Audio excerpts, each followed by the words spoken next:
ত্রিপুরার বন্ধুরা, নববর্ষের এই প্রথম আমার লাইভ। আপনাদের সবাইকে নববর্ষের শুভেচ্ছা জানাচ্ছি। কিন্তু ত্রিপুরা নিয়ে এখন কথা বলার মানে যে ভালো যে কিছু বলবো সেরকম বলার কিছু নেই। তো আশা করি বন্ধুরা, আমি কয়েক সপ্তাহ পরে লাইভে আসছি, কারণ প্রত্যেক দিন এত মৃত্যুর মিছিল, প্রত্যেক দিন এত শোক, এত যন্ত্রণা মানুষের, যে কত বলবো, বলতে বলতে বলতে মানে এটা কাভার করা সম্ভব না। ত্রিপুরা এখন যা চলছে, একটা নরকের রাজত্ব চলছে ত্রিপুরা এখন। তো যাই হোক বন্ধুরা, আপনাদের সবাইকে হ্যাপি নিউ ইয়ার। যাদের সাথে আমার কথা হয়নি বা কমিউনিকেশন হয়নি, আমি আমার লাইভ শুরু করার প্রথমেই 10,323 টিচার মিস রুমি দেববর্মা, এবং তারপর আজকে দেখলাম খবরে যে মনোহরি জামাতিয়া, আমি সবার আত্মার প্রতি শ্রদ্ধা জানাচ্ছি। এবং এটা খুবই দুঃখের ব্যাপার যে একজন গোল্ড মেডালিস্ট টিচার কিভাবে নিজে সুইসাইড করলেন। তো আমি খুব ভারী হৃদয়ে আপনাদের কাছে এটা বলবো যে ত্রিপুরাতে এখন যেইভাবে চলছে চারিদিক, এটা হচ্ছে যে গভর্নমেন্ট বলে তো কিছু নেই। তারপর 10,323 এই শীতের নিচে এক মাসের বেশি সময় ধরে পড়েছিলেন, কিন্তু যারা ইলেকশনের আগে প্রমিসগুলো করেছে যে কি কি করবে, এরা কিন্তু কিছুই করলো না। তো যাই হোক বন্ধুরা, 10,323 আপনারা যারা আমার কথা শুনছেন, আপনাদের মধ্যে এখন 81 জন আর নেই। এটা খুবই দুঃখের ব্যাপার। এবং বিশেষ করে এই যে মিস রুমি দেববর্মার সুইসাইড, এটা মর্মান্তিক। ত্রিপুরার মিডিয়া, আপনারা জানেন বন্ধুরা, যে ত্রিপুরার মিডিয়াতে যতগুলি ন্যাশনাল মিডিয়ার করেসপন্ডেন্ট আছে, ওরা দিল্লি থেকে বা বম্বে থেকে বিভিন্নভাবে টাকা খেয়ে এরকম রুমি দেববর্মা যে আত্মহত্যা করেছেন অ্যাসিড খেয়ে এইভাবে, এটা কিন্তু আপনারা ন্যাশনাল মিডিয়াতে দেখবেন না। আপনারা বন্ধুরা আমাকে অনেক সময় জিজ্ঞেস করেন যে স্যার, আপনার অনেক নিউজ এটা ন্যাশনাল মিডিয়াতে কেন আসে না?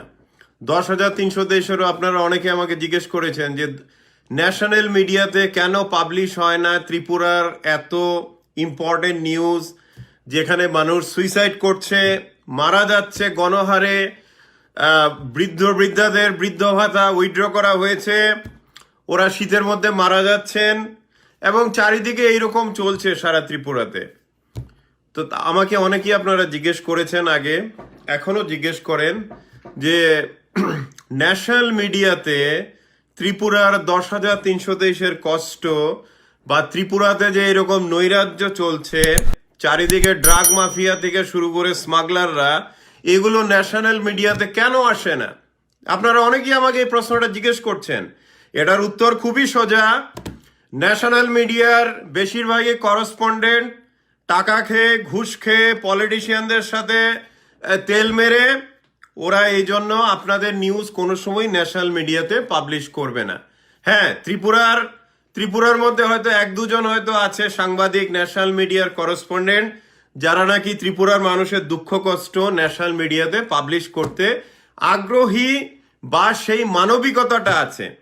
বাকি যত ত্রিপুরা মিডিয়ার যত ন্যাশনাল করেসপন্ডেন্ট আছে, এরা চোখে ঠুলি পরে বসে আছে। আপনারা দেখবেন যে এই যে একজন 10,323-এর টিচার মিস রুমি দেববর্মা মারা গেছেন এইভাবে মর্মান্তিক ভাবে, আপনারা কটা ন্যাশনাল মিডিয়াতে দেখেছেন মিস রুমি দেববর্মার নিউজ? দেখেছেন? খুব বেশি দেখবেন না, কারণ এরা সবাই ত্রিপুরারই মানুষ। যারা ন্যাশনাল মিডিয়ার করেসপন্ডেন্ট, এরা সবাই টাকা খেয়ে জার্নালিজমের নামে চোখে ঠুলি বসিয়ে বসে আছে। এদেরকে জার্নালিস্ট বলা মানে জার্নালিজমের পাপ। এরা হচ্ছে দালাল, সোজা কথা পলিটিক্যাল পার্টির দালাল। এই হচ্ছে ত্রিপুরার বেশিরভাগ ন্যাশনাল মিডিয়ার জার্নালিস্টগুলো। তো এদেরকে নিয়ে যত কম বলা যায় ততটাই ভালো। কারণ আপনারা মনে রাখবেন, ত্রিপুরাতে যত রকমের আপনাদের দুঃখ কষ্ট শুরু করে 10,323 টিচাররা একজনের পর একজন সুইসাইড করছেন, মারা যাচ্ছেন, এগুলো আপনারা ন্যাশনাল মিডিয়াতে কখনো দেখবেন না। কারণ যারা ন্যাশনাল মিডিয়ার করেসপন্ডেন্ট ত্রিপুরাতে, ওদেরকে টাকা খাইয়ে ঘুষ দিয়ে ওদেরকে মুখ বন্ধ করে রাখা হয়েছে। তো এই কথাটা আমি আপনাদের 10,300 দেশ আমার বন্ধুদের উদ্দেশ্যে বলছি, কারণ আপনাদের মধ্যে থেকে কম করে হলো 100 বা 200-র মতো আপনারা আমার সাথে যোগাযোগ করেছেন যে স্যার আমাদের নিউজ ন্যাশনাল মিডিয়াতে কেন আসে না, একটা কিছু করুন যাতে আমাদের দুঃখ কষ্টটা ন্যাশনাল মিডিয়া দেখতে পায়। বন্ধুরা আপনাদের বলছি, ত্রিপুরাতে যারা ন্যাশনাল মিডিয়ার করেসপন্ডেন্ট আছেন তার মধ্যে 90%ই বিক্রি হয়ে গেছেন। ওদের জার্নালিজমের ডিগ্রি আছে, ওদের জার্নালিজমের লেভেল মেরে ঘোরায়, কিন্তু ওদের এথিক্স বলে কিছু নেই। ওরা খালি ঘুষখোর দালাল, টাকার মতো টাকার পেছনে খালি ছুটে বেড়ায়। হ্যাঁ, ন্যাশনাল মিডিয়ার কয়েকজন জার্নালিস্ট আছে যারা নাকি কিছু কাভার করে, কিন্তু বাকিদের থেকে কিছু আশা করবেন না। এরা এতটাই ভীতু এবং কাপুরুষ, আপনাদের ইস্যু কখনোই ওরা কাভার করবে না। তো এখন আমি যে কথাটাই আসছি, এই যে মিস রুমি দেববর্মা সুইসাইড করে ওনার মৃত্যু হলো, এটার জন্য দায়ী কে? কে দায়ী এটা? 2018 ইলেকশনের আগে রতনলাল, বিপ্লব দেব থেকে শুরু করে সুনীল দেওধর থেকে শুরু করে এই জুমলা বাগারগুলো সব 10,300 দেশের মঞ্চে বসে, এছাড়া অন্যান্য শিক্ষকদের মঞ্চে বসে ওরা কি বলেছিল? কি ভিশন ডকুমেন্টে, বিজেপির ভিশন ডকুমেন্টে কি লেখা ছিল? বিজয়ের ভিশন ডকুমেন্টে লেখা ছিল যে 10,300 দেশকে সুইটেবল ওদেরকে এমপ্লয়মেন্ট দেওয়া হবে। এটা লেখা ছিল কি ছিল না?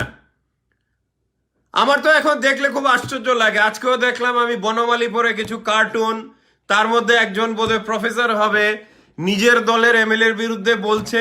আবার ওদের বেশভূষা দেখলে আমার হাসি পায়। এখন গেরুয়া রংটা পবিত্র রং হিসাবে ধরা হতো সারা ভারতবর্ষে, কিন্তু এখন জুমলা শাসনের পরে লোকেরা যখন দেখবে কেউ গেরুয়া কাপড় পরে আছে, তখন মনে হয় যে বাটপার না। তো তো এটা হচ্ছে এখন মানুষের মধ্যে চিন্তাধারা, যে একটা গেরুয়া কাপড় পরে, গেরুয়া টুপি, গেরুয়া কি বলে কাপড়, গেরুয়া ড্রেস, ফেট্টি বেঁধে, এই বেঁধে টুপি পরে, এগুলো পরে আসলে মানুষের কাছে কি, আপনারা কি মনে করছেন আপনাদের যে জুমলাগিরি, বাটপারি, এগুলো কি সব গেরুয়া রং দিয়ে ঢাকা যাবে? 10,300 দেশকে কে দিয়েছিল প্রতিশ্রুতি? আপনারা দিয়েছিলেন। বিজেপি থেকে প্রতিশ্রুতি দেওয়া হয়েছিল ইলেকশনের আগে যে বিজেপিকে ভোট দিলে, বিজেপিকে জেতালে আপনাদের সবার চাকরির ব্যবস্থা করা হবে, আপনাদের এমপ্লয়মেন্ট করা হবে। যদিও সুপ্রিম কোর্ট, হাইকোর্ট রায় দিয়েছে যে চাকরিগুলো আর কন্টিনিউ হবে না, কিন্তু ওখানে কোর্টও একটা কথা বলেছে, ওদেরকে যে 127 প্যারা থেকে শুরু করে বিভিন্ন অন্য পদে বেসিক্যালি ওদেরকে রিহ্যাবিলিটেশনটা করা যায় যদি ইচ্ছা করে। তো এটা কোথায়?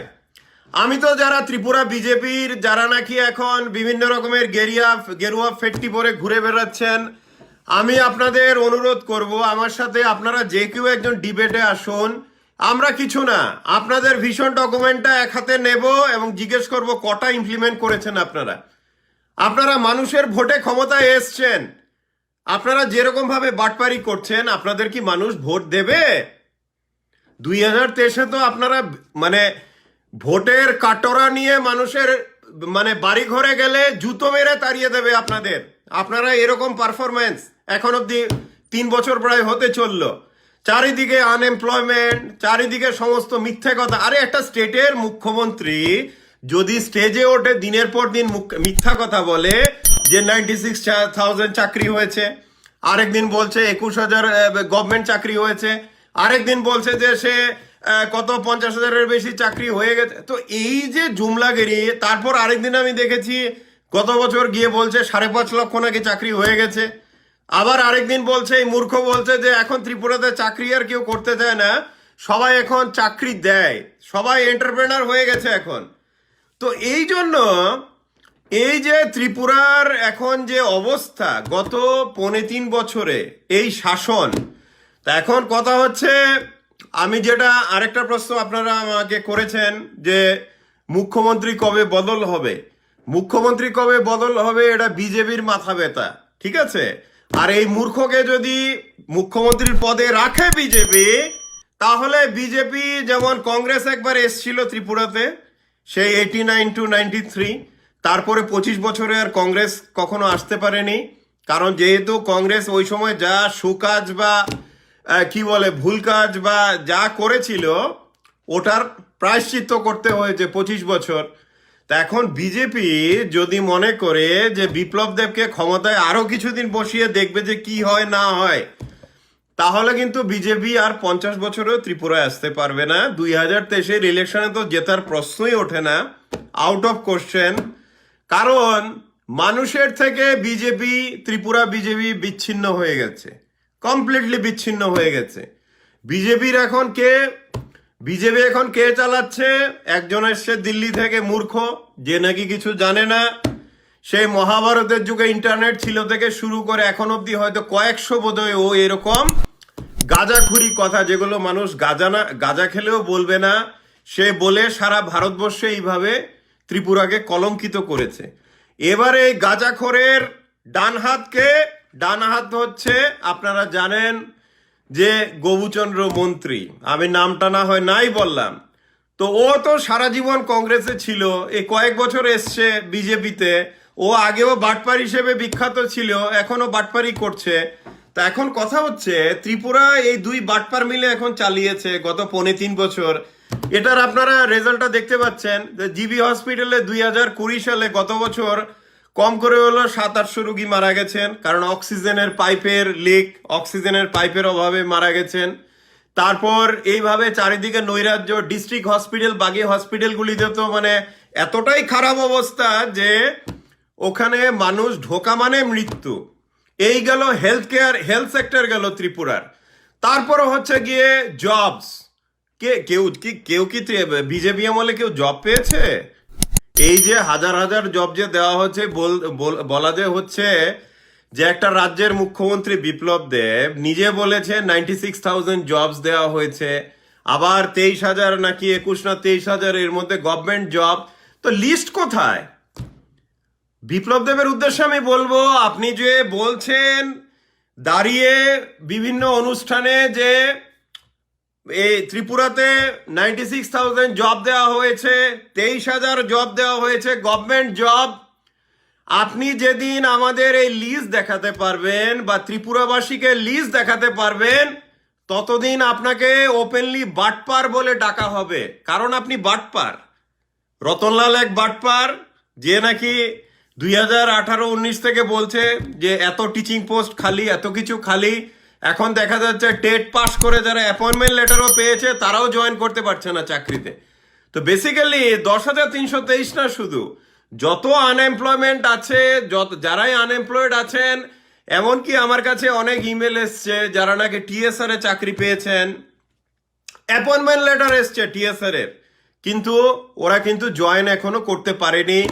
অনেকের রিক্রুটমেন্টটাই ক্যান্সেল হয়ে গেছে। তো এইরকম নৈরাজ্য চলছে। আপনি কোন সেক্টরটা নিয়ে কথা বলবেন এই বিজেপি গভর্নমেন্টের?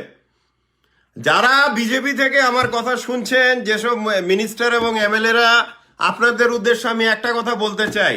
আপনারা যে 3.5 বছর এক মূর্খ হচ্ছে মুখ্যমন্ত্রী, তার ডান হাত হচ্ছে এক বাদর, এদেরকে দিয়ে যে ত্রিপুরাটাতে চালাতে দিয়ে চুপ করে যে বসে আছেন, আপনারা কি মনে করেন আপনারা গেরুয়া টুপি আর গেরুয়া চাদর পরে মানুষের দোরগোড়ায় ভিক্ষার ওই ভোটের কাটরা নিয়ে ঘুরলে পরে আপনাদের ভোট দেবে? 2023-এ দেবে না, কেউ দেবে না আপনাদের ভোট। বিজেপি এখন যেভাবে চলছে, কোনো শাসন নেই, কিছু নেই, এই মানে যা তা অবস্থা চলছে। আপনি স্বাস্থ্য ব্যবস্থা বলুন, শিক্ষা ব্যবস্থা বলুন, চাকরির ব্যবস্থা বলুন, সমস্ত কিছু ব্যবস্থা কোথায় কোথায় গভর্নেন্স কোথায়?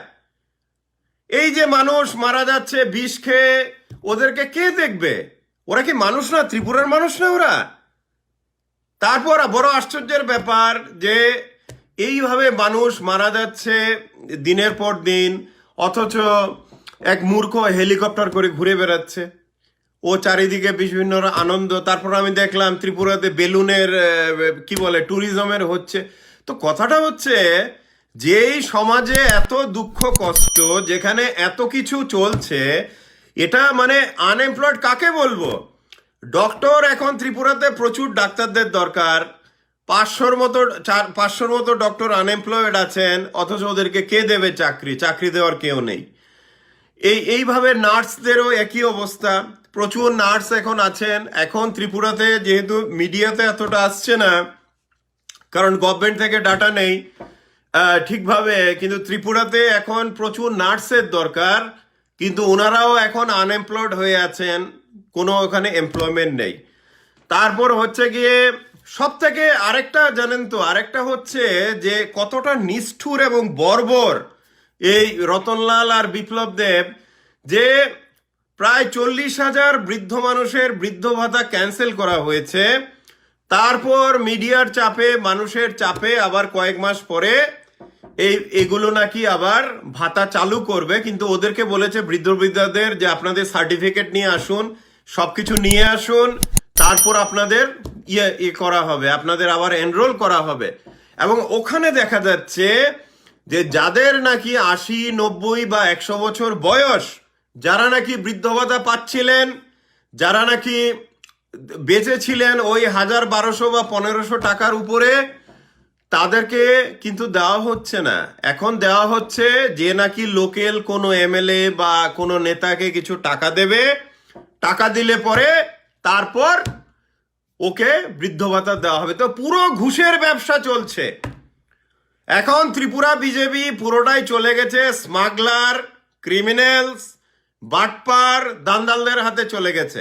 আপনারা যারা বিজেপিতে বসে শুনছেন আমার কথা, আপনারা জানেন আপনাদের এমএলএ আশিস দাস থেকে শুরু করে, সুশান্ত চৌধুরী থেকে শুরু করে, সুদীপ বর্মন থেকে শুরু, এটা তো সব বিজেপির এমএলএ। এরা কি কি বলেছে? তো আপনারা যারা গ্রামে গঞ্জে যান, যেখানে যান, দেখবেন যে বেছে বেছে ফ্যামিলির, যারা বিরোধী দলের ফ্যামিলির, ওদেরকে ট্রান্সফার করা হচ্ছে, ট্রান্সফার করে ওদের কাছে টাকা চাওয়া হচ্ছে ট্রান্সফারটা স্টপ করার জন্য, ঘুষ খাওয়ার জন্য। তো এই চলছে ত্রিপুরাতে। আপনি হসপিটালে যান, জিবি হসপিটালে কেউ মারা গেলে ওই মৃতদেহ ছাড়াতে আপনার ঘুষ দিতে হবে। চারিদিকে ত্রিপুরাতে এরকম নৈরাজ্য চলছে। আমি দূরে বসে আছি বলে আমার কাছে যে খবর আসে না, না, আমার কাছে ত্রিপুরায় যারা এমএলএ মিনিস্টার আছে ওদের থেকে অনেক গুণ বেশি খবর আমার কাছে থাকে বা আসে। তো এখন কথা, তারপর আরেকটা গুরুত্বপূর্ণ ব্যাপার হলো ত্রিপুরাতে মিডিয়ার উপর এইভাবে অ্যাটাক হচ্ছে, এবং প্রত্যেক দিনই কিছু না কিছু অ্যাটাক হচ্ছে, কোনো মিডিয়া ঠিকভাবে অপারেট করতে পারছে না। তো আমি ত্রিপুরা বিজেপির যে বাকি যে আছেন, যে বেশিরভাগ এমএলএরা, যারা নাকি 28 জন, যারা নাকি জিষ্ণুদেব বর্মন থেকে শুরু করে, সুদীপ বর্মন থেকে শুরু করে অনেকেই যারা আছেন, আপনাদের কাছে আমি একটা কথা জিজ্ঞেস করতে চাই। কথাটা হলো, আপনারা যদি চুপ করে বসে থাকেন যে বিপ্লব দেব মুখ্যমন্ত্রী থাকলো, হয়তো আমাদের কিছু ফেভার আসলো বা কিছু আসলো না, কিন্তু আপনারা যদি গলাতে গেরুয়া পরে আপনারা যদি বসে থাকেন এইভাবে, তাহলে আপনাদের ভোট কে দেবে 2023-এর ইলেকশনে? আপনাদের পলিটিক্যাল ক্যারিয়ার ফিনিশ। তো এই হচ্ছে কথা। আমাকে অনেকেই বন্ধুরা এই প্রশ্নটা আপনারা জিজ্ঞেস করেন যে ত্রিপুরার মুখ্যমন্ত্রী কবে বদল হবে। তো বদল তো বিজেপি করবে বলে অনেকদিন ধরেই প্ল্যান করছে, ওরা কবে করবে ওটা ওরার ব্যাপার, কিন্তু যতদিন বিপ্লব দেবকে মুখ্যমন্ত্রী রাখা হবে বিজেপি ধ্বংস হতে থাকবে। কারণ চারিদিকে সবাই দেখছেন যে কি ধরনের গভর্নেন্স এখন চলছে ত্রিপুরাতে। নেক্সট কথাটা হচ্ছে, ত্রিপুরায় বিজেপির যদি নতুন মুখ্যমন্ত্রী হয়, হয়তো 2 বছরেরও অনেক কম সময় থাকবে মানুষের জন্য কিছু কাজ করার। তো ওইখানেও আমি বলবো, যারা বিজেপির আমার কথা শুনছেন, আপনাদের পলিটিক্যাল ক্যারিয়ার কিন্তু মোটামুটি ফিনিশ ধরে নিতে পারেন এই মূর্খ যতদিন থাকবে মুখ্যমন্ত্রীর পদে। তারপরে আপনারা মানুষকে কি দিতে পারবেন ওটা আপনাদের ব্যাপার। এবার আমি আরেকটা প্রশ্নতে আসছি। অনেকেই আমাকে জিজ্ঞেস করেন যে স্যার আপনি কি বলে সুদীপ বর্মন কি করছে, জিষ্ণুদেব বর্মন কি করছে, আপনি কি কিছু জানেন, বলুন আমাদের। তা আমি বন্ধুরা আপনাদের এটাই বলবো, জিষ্ণুদেব বর্মন থেকে শুরু করে সুদীপ বর্মন, ওদের পলিটিক্যাল ক্যারিয়ারের চিন্তা দায়িত্ব ওদের। ওরা যদি নিজের ক্যারিয়ার, পলিটিক্যাল ক্যারিয়ার দেখে যে বিপ্লব দেবের আন্ডারে এগুলো মাটিতে তলিয়ে যাচ্ছে, তো ওটা ওদের প্রবলেম, এটা আমার আপনার প্রবলেম না। আমার প্রবলেম হলো, আমি একজন ত্রিপুরাবাসী হিসাবে দেখতে চাই যে ত্রিপুরাতে একটা সুন্দর গভর্নেন্স আছে। যেমন মিস রুমি দেব বর্মার মতো একজন এরকম গোল্ড মেডেলিস্ট টিচার যাতে সুইসাইড না করতে হয়, জিবি হসপিটালে যাতে 700-800 লোক এইভাবে অক্সিজেনের অভাবে না মারা যায়, আমার ওখানে ফিলিংস। আমি মানুষের জন্য কথা বলি, আমি পলিটিশিয়ানদের জন্য কথা বলি না। এটা যে কোনো আমলই হোক, আমি ওটাই করে এসেছি এবং করে যাব। তো এখন কথা হচ্ছে, ত্রিপুরাতে এখন যেই অবস্থা চলছে বন্ধুরা, এই অবস্থায় আপনারা দেখতে পাচ্ছেন, যারা বিজেপিরও দেখছেন আমাকে জানাবেন যে বিজেপি থেকে আপনারা কটা চাকরি পেয়েছেন, পেয়েছেন কি পাননি। তো ব্যাপারটা হচ্ছে পুরোটাই মিথ্যা কথা, জুমলার উপর দিয়ে চলছে, পুরো গভর্নমেন্টটা চলছে জুমলার উপর দিয়ে। তো এই হচ্ছে ব্যাপার। আর 10,323 বন্ধুরা, আপনাদের উদ্দেশ্যে আমি বলবো যে আপনারা আন্দোলনটাকে অন্যভাবে এখন থেকে চালান। এই যে হবুচন্দ্র রাজা আর গবুচন্দ্র মন্ত্রী, এই দুটো হচ্ছে নাটের গুরু। এদেরকে বিভিন্ন প্রোগ্রাম, যেখানে ওরা আগরতলাতে যাচ্ছে এদিকে ওদিকে প্রোগ্রামে, ওখানে ওদেরকে ঘিরে ধরুন। আপনারা 300-400 বা 500 মিলে ঘিরে ধরুন। ঘিরে ধরে ওদেরকে জিজ্ঞেস করুন যে ইলেকশনের আগে এবং ইলেকশনের পরে আমাদের যে প্রতিশ্রুতিটা দিয়েছিলেন, ওটা কোথায় প্রতিশ্রুতি যে আমাদের করবেন। আমি বাকি যারা বেকার ভাই বোনেরা আমার কথা শুনছেন, আপনাদের উদ্দেশ্যে আমি ওটাই বলবো, এখন থেকে আপনারা গর্জে উঠুন। আপনারা সেই এডুকেশন ডিরেক্টর বা ইউবি চাকমা ওদের পেছনে যাবেন না, এরা তো গভর্নমেন্ট সার্ভেন্ট। গভর্নমেন্ট যা বলবে বা পলিটিশিয়ানরা যা বলবে ওটা তাই করবে। ওদের নিজের হাতে তো কিছু নেই। ইউবি চাকমার অফিসে যা হচ্ছে সময়ের অপচয়, ওটা আপনারা করবেন না। বরং রতনলালকে ধরুন, রতনলালকে ঘিরে ধরে জিজ্ঞেস করুন, আপনি যে ওনার ভিডিওগুলো চালান, রতনলালের ভিডিও রতনলালের সামনে, রতনলালের ভিডিওগুলো রতনলালের সামনে চালিয়ে জিজ্ঞেস করুন, আপনি যে প্রতিশ্রুতিগুলি দিয়েছিলেন এগুলো কোথায় এখন। আপনি যদি পালন না করতে পারেন তাহলে ওপেনলি মিডিয়ার সামনে এসে বলুন যে আপনি বাটপার, দ্যাটস অল। তো এই কথাটা হচ্ছে গিয়ে, এই যে জুমলাগিরি, এই যে জুমলাগিরি মানে হলো, আজকে দেখবেন যে দেখলাম কিছু বিজেপির কিছু লোকজন মাথায় গেরুয়া টুপি, এদিকে বিজেপি এদিকে জয়রাম কি সব লেখা আছে, তারপর গলাতে ফেট্টি লেগে রেখেছে যে বিজেপি গলাতে। তো আমার কথা হলো, এইসব নাটক জুমলাগিরি করে কি ত্রিপুরা মানুষের ভোট পাওয়া যাবে?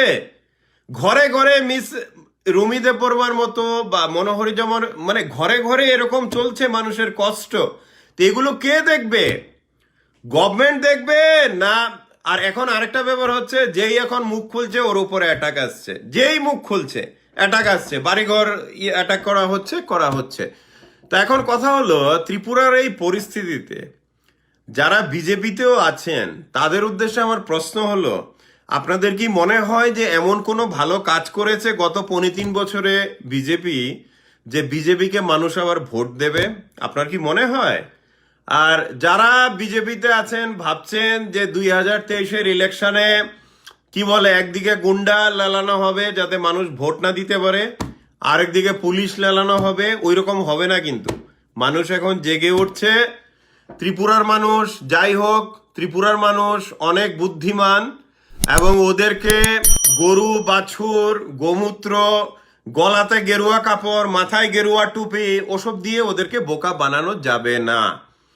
এবং আপনারা দেখতে পাচ্ছেন ত্রিপুরাতে এখন যা হচ্ছে, এটা হচ্ছে সম্পূর্ণ নৈরাজ্য। সম্পূর্ণ নৈরাজ্য কেন? কারণ এখানে বেকার ভাই বোনেরা কোনো চাকরি পাচ্ছেন না, কারণ যারা গভর্নমেন্ট চালাচ্ছে এদের কোনো আইডিয়াই নেই কি করে গভর্নমেন্ট চালাতে হবে। হ্যাঁ, তারপর হচ্ছে গিয়ে হসপিটালগুলোতে মানুষ মারা যাচ্ছে, ল অ্যান্ড অর্ডার ডিটেরিয়েশন, চারিদিকে ড্রাগ এডিক্ট হয়ে মানুষ মারা যাচ্ছে। আপনি যে কোনো পানের টং, ওষুধের দোকান, বিভিন্ন জায়গাতে যান, খালি ড্রাগ দেখতে পাবেন আপনারা, অনলি ড্রাগস।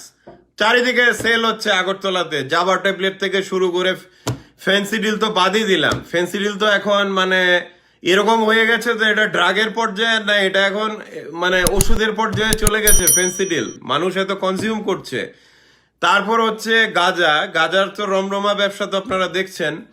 তো কথা হচ্ছে, ত্রিপুরাতে আমি বিপ্লব দেব এবং রতনলালের উদ্দেশ্যে বলবো, আপনারা যদি মানুষ হন, তারপরে রাজনীতিক, আর তারপরে যদি মনে হয় যে আপনারা মন্ত্রী হন, আপনারা আগামী 1 সপ্তাহের মধ্যে একটা প্রেস কনফারেন্স করুন, করে ত্রিপুরার মানুষকে জানান যে আপনারা কি কি করেছেন গত 3 বছরে, 3.5 বছর ত্রিপুরায়।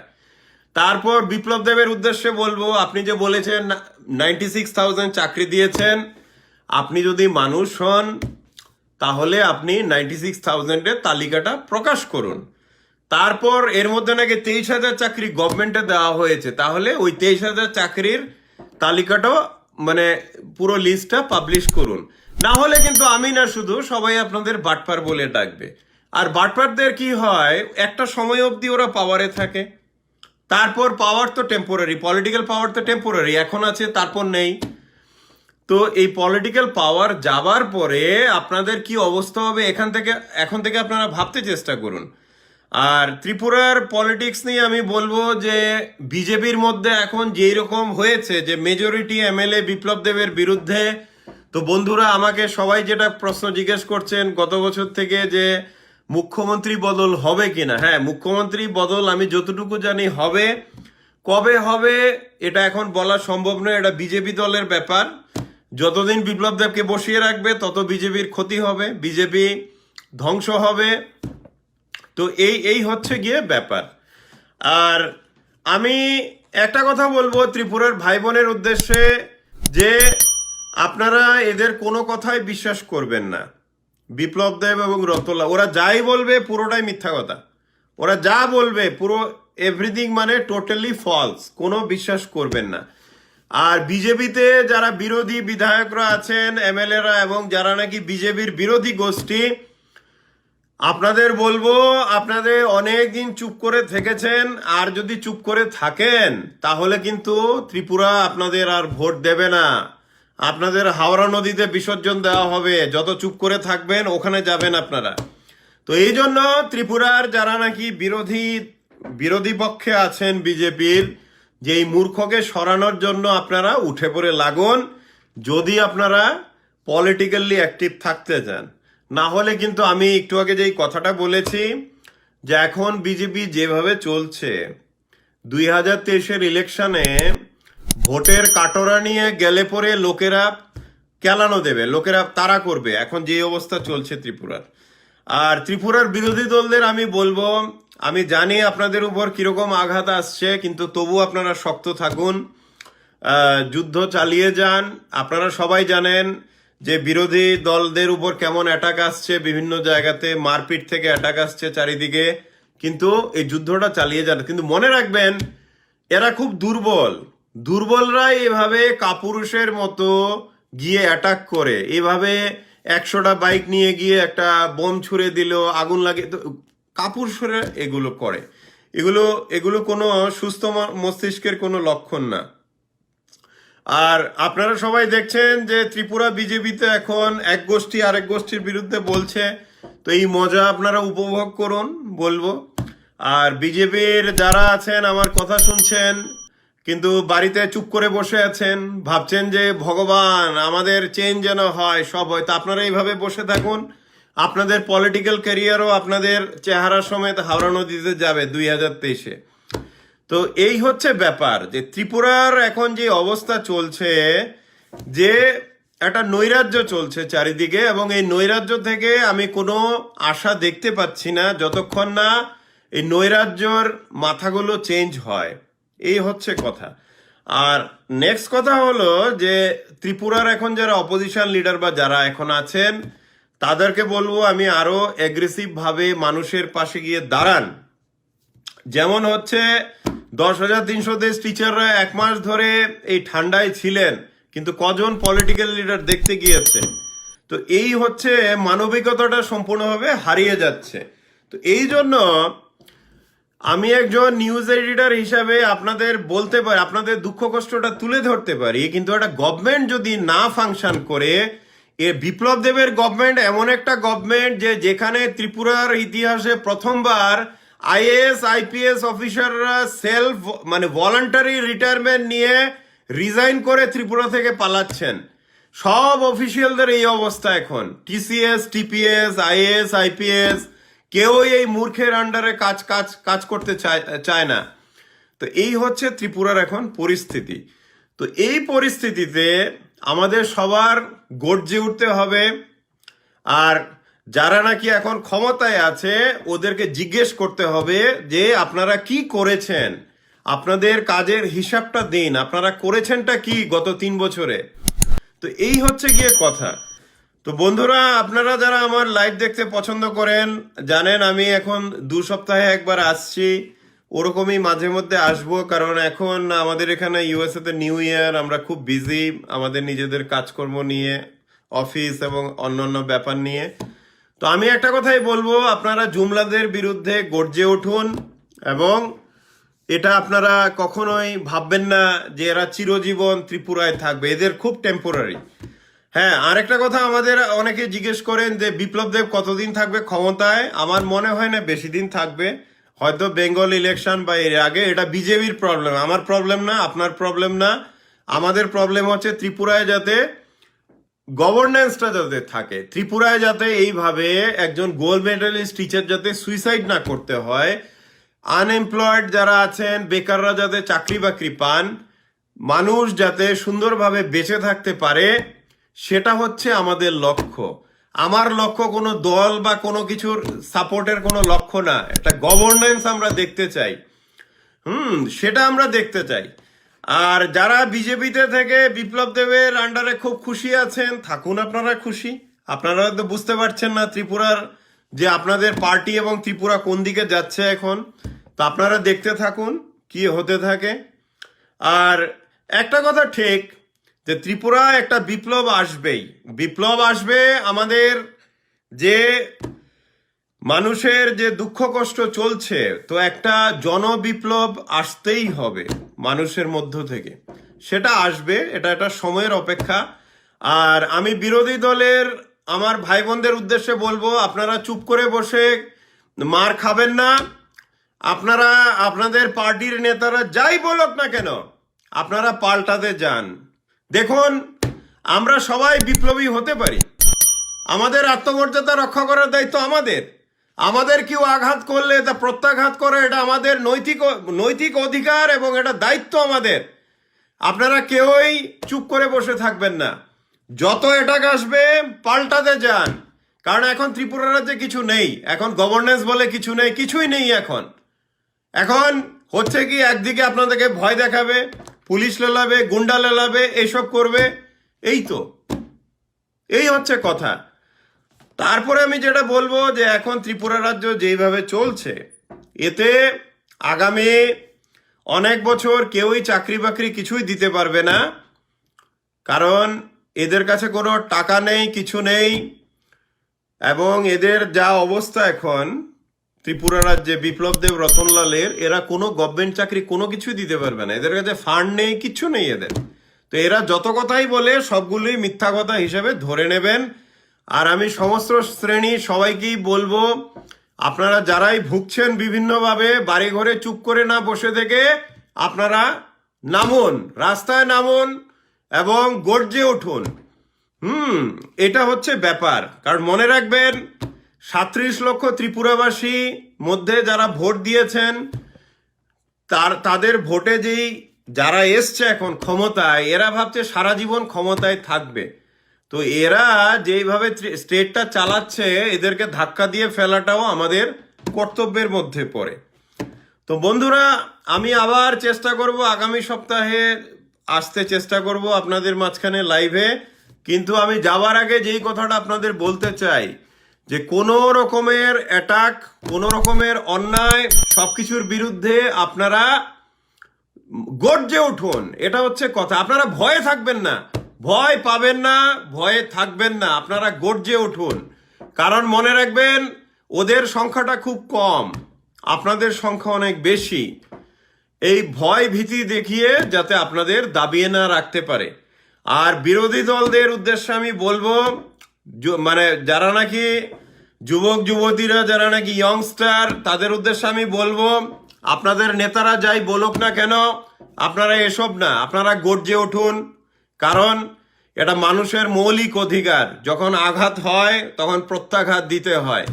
আর যেই স্টেটের মধ্যে রয়ে কিছুই নেই এখন, চারিদিকে গাজার আর কি বলে নেশার কারবারির রমরমা, তো ওখানে আপনারা কি আর এক্সপেক্ট করতে পারেন, তাই না?